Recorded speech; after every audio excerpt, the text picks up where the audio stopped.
السلام علیکم دوستانو، څنګه یې؟ ښه برابر یې دوستانو.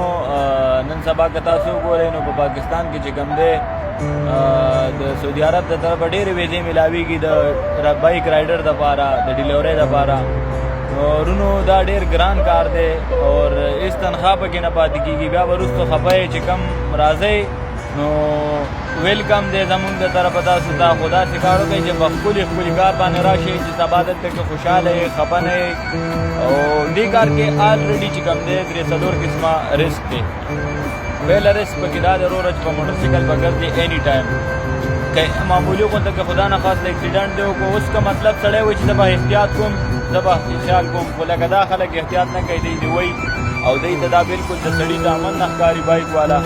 دویم رسک دا دی وروره که اډر ته نه معمولي خراب شو نو وروره د هغې به کسټمر کمپلین کوي، د هغې چې څه جرمانه ده به ته ډکې، ستا د جیبه به ځي.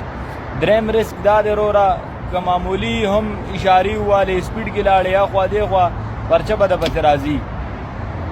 ورپسې نور هم داسې ډېر خطرناک دغه دي په دې کې. نو زما د طرفه صرف او صرف دا خواست دی چې راځئ سعودي عرب ته نو سوچ سمجھ کر راشئ او داسې کار باندې راشئ چې سبا پکې خوشحاله یئ او تاسو ستومانه نه یې، پریشانه نه یې. مطلب دا اوس داسې کار دی چې هېڅ ټایم پکې نه میلاویږي.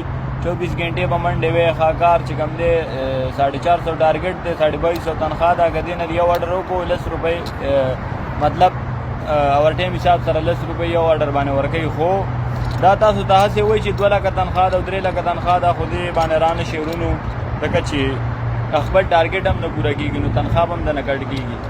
او الله مو کامیاب کو، الله مو ښاد او آباد ساته. والسلام.